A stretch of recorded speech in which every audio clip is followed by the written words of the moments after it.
Hello everyone and welcome back to This Is Real Life.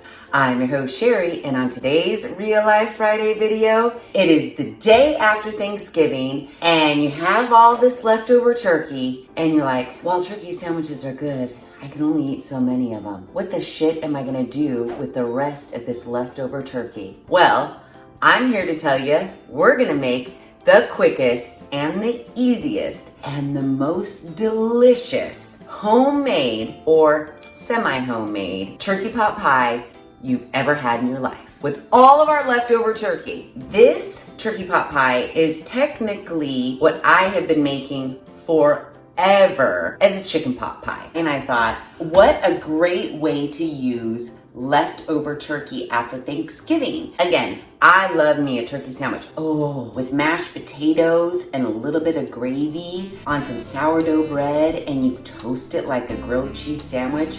Divine.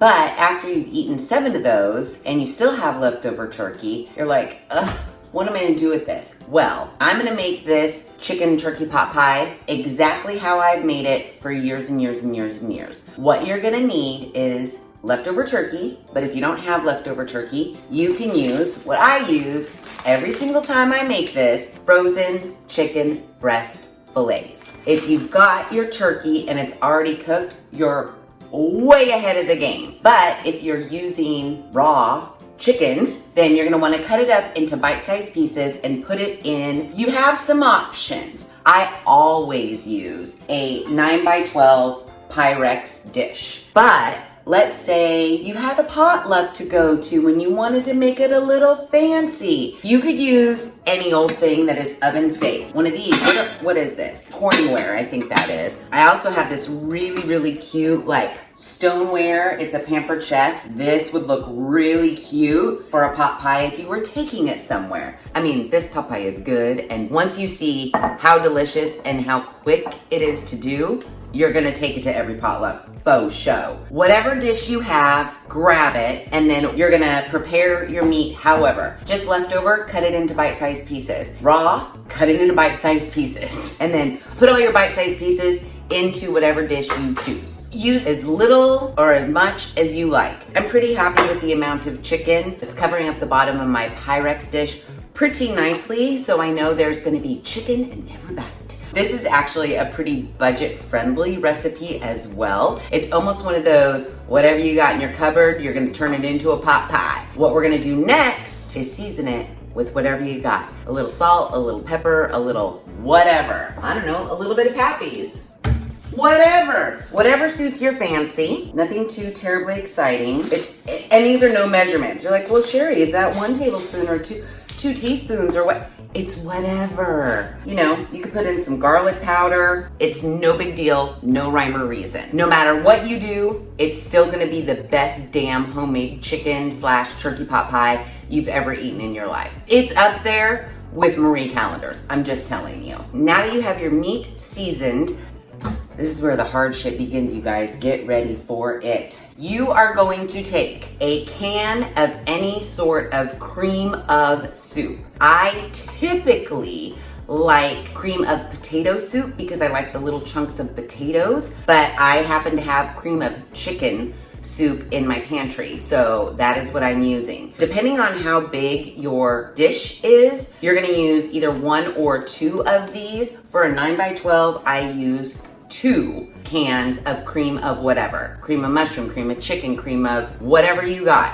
For 9x12, 2 is money. So get this out of here. On top of this, we are going to add some milk. So you do wanna make sure that your dish can hold this mixed with some milk. Dump it in there, and look, doesn't cream of soup look amazing? They do say use a cup of milk per can. I don't do that. I use a half a cup of milk per can of soup because I don't like, we'll call it the gravy. I don't like the gravy in my chicken pot pie super runny. I like it a little bit more thick and like rich. So because I have 2 cans in here, I'm gonna use a cup of milk. So get your milk, get your measuring cup, Great. Clean as we go. Now, once you have that done, let me put my milk back in the fridge so it doesn't go sour. The milk is sour. Pass it down. Don't drink the milk. Why? It's spoiled. Don't drink the milk.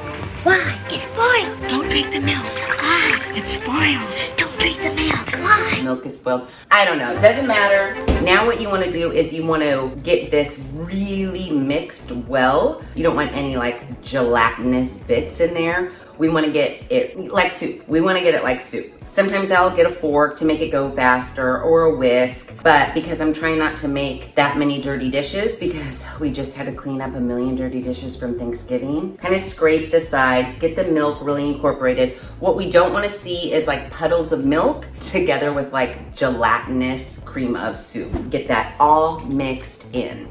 Now that we have that all combined, here comes the next hard part, the vegetables. I use canned, not gonna lie. These are perfect. They're already cut up, they're already good to go, they're already in a medley. I don't tend to like the one with the green beans in it, but this is the kind of I really like right here. Mixed vegetables with potatoes, but use whatever you got. The reason I like the little potato chunks, same reason I like using cream of potato soup if I've got it. There's something about those little potato chunks that really make it like over the top. Chicken pot pie or turkey pot pie. Sometimes I put in 2 cans of vegetables. It really is based on like how much chicken did I use, how much more room do I have in my dish. I usually do go a little vegetable heavy only because eating vegetables in a chicken pot pie is like hardly eating vegetables at all. So if you have kids, they'll like scoop those vegetables up. So you might as well dump as many as you can in there, right? So you're gonna open your can of vegetables and drain them because we don't want to add any more like watery business. Drain them, dump them in. Easy. Once you have your vegetables dumped in, go ahead and mix that all together. Now, you're gonna want to make sure that you have your oven preheated at 350. We're pretty much done. Chicken pot pie done. And I know you're thinking, well, what about the crust? That's the best part. Oh, don't you worry. We'll get there. And it's super easy as well. If you're using already cooked meat, you're using leftover turkey, you're not gonna need to cook this that long. If you are using raw chicken, you're gonna wanna cook it much, much longer because we obviously have to cook the chicken in here. So when using raw meat, you'll wanna cook this for a good 40 minutes on 350. We are gonna pull it out and then top it with our crust and then put it back in the oven for another 10 minutes or until the crust is golden brown. Pull it out, look at it, you'll know, is your meat still raw? Put it in for another 5 minutes. It's not rocket science. Just don't serve raw meat to your family. If you are using leftover meat, that meat's already cooked. All you're trying to do with this in the oven is heat everything up nicely. Make sure that your cream of soup is nice and creamy and warm. So maybe 10, 15 minutes. It just needs to be hot. It just needs to be hot. Chicken or meat needs to be cooked. I even it all out and I try to clean up my sides because I don't like burny residue on the side. I like it to look nice and clean. Is everything evenly distributed? Yes, it looks amazing. Yeah, pop it on in your preheated 350-degree oven for however long, 15 minutes, 40 minutes. That's it. Go do something else. Okay, it has been about 45, 50 minutes and I'm ready to pull my chicken pot pie out of the oven so that we can make the crust. Let's get it.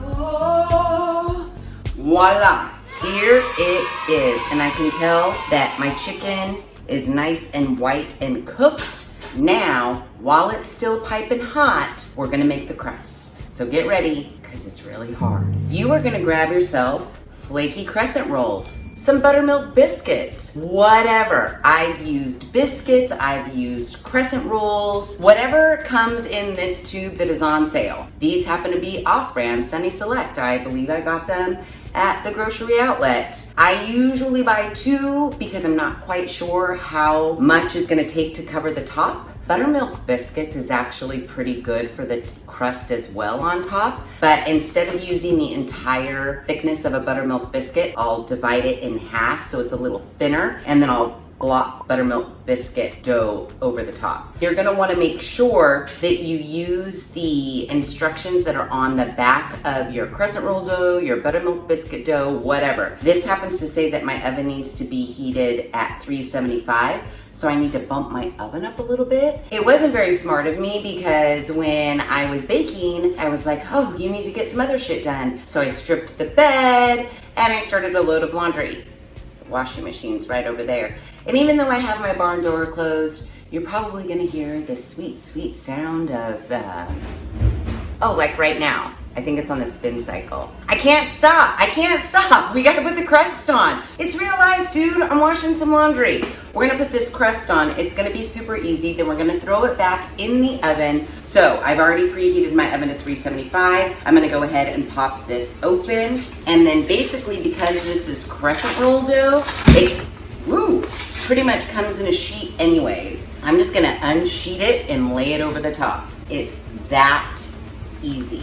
And again, you're using buttermilk biscuits, Pillsbury Grands, whatever. Just lay it on out, kind of close up your cracks a little bit, get it nice and even. How easy is this? I mean, really. And I'm sorry, but it's homemade chicken pot pie. Just because we're not like making the dough and we didn't cut our vegetables up from scratch and we're using a soup mix, doesn't mean it's not homemade. Are we putting it together and cooking it in our oven ourselves? Yes, we are. I don't like any sort of a gap, so I'm gonna open this up, fill in those gaps. Kind of piece it together like a puzzle. Voila, right there. Put that right there. Get another little piece. Boom. Piece that in just like that. Voila, your crust is done. And now, bake it in the oven as directed, 9 to 12 minutes. So that's what we'll do. Okay, our homemade chicken or turkey pot pie is out of the oven. Our crust is golden brown and the washing machine stopped. So perfect timing. Now we get to cut into it and eat it. And it is just delicious. I will show you. I mean, I can't show you deliciousness, but I can show you what it looks like on the inside. And you're gonna go, holy shit, did you just buy that at Marie Callender's? No, I made it from leftover turkey or some chicken I had in the freezer, some canned vegetables, and generic Pillsbury crescent roll dough. Duh. Now it is always best to let this cool for a little bit. I mean, it doesn't have to be long. I find if I let it cool for about 10 minutes or so, the inside kind of sets up a little bit better. But sometimes we can't wait because we want turkey pot pie and we want it now. And it's like the best comfort food. Imagine waking up super early, you went Black Friday shopping, you elbowed a million people, you come home, whip this up because it's super easy, you go take a nap while it's baking, then you come out and you're like, hell to the yes. I know, right? So I just am gonna cut a little piece out of here. We're gonna scoop it on in. Oh, piping hot. Oh, Davis loves this. He needs to come over and eat some because it is so good. And then the best part is I usually just put like saran wrap right over the top of this, stick it in the fridge, pull it out, scoop out some, pop it in the microwave, put it back in the fridge. You've got a lot of food here, getting some comfort food in ya. Day after Thanksgiving, the weekend after Thanksgiving, whatever. It's so good and so easy to make. Okay, you know I don't like to eat on camera, but seriously, the little chunks of potato, the meat of your choice, the Pillsbury crescent roll as the crust is just perfect. It's divine. It's divine. It's gonna brighten up your day. It's gonna make everyone around you super happy. So, it's probably super duper hot. I know what it tastes like, and it tastes delicious, but I'll just prove it right now. It is so good, you guys. I mean, oh, you gotta make it. And what a great way to get rid of any leftover turkey. I'm so happy already. So that's it. I just taught you how to make my famous homemade chicken pot pie using your leftover Thanksgiving turkey meat. I know, that's why you guys keep coming back, because this channel is amazing. I don't have to tell you, you already know. But you know what? If you're not subscribed to the channel yet, totally do that. Make sure that you ring the notification bell so that you don't miss out on any of the Real Life Friday videos I push out, which is every other Friday at 5:30 Pacific Standard Time. Make sure you share this video with your family and friends, because you know who's going to be impressed? Your mom, your grandma. Well, maybe not your grandma, because she'll be like, I can't believe you didn't make fresh dough and you didn't chop up baby carrots. So maybe don't show her, your mom and your friends. They're going to want to know how to make this homemade chicken pot pie out of their leftover turkey from Thanksgiving. I guarantee it. So make sure you share this video with your family and friends. And as always, thanks for hanging out.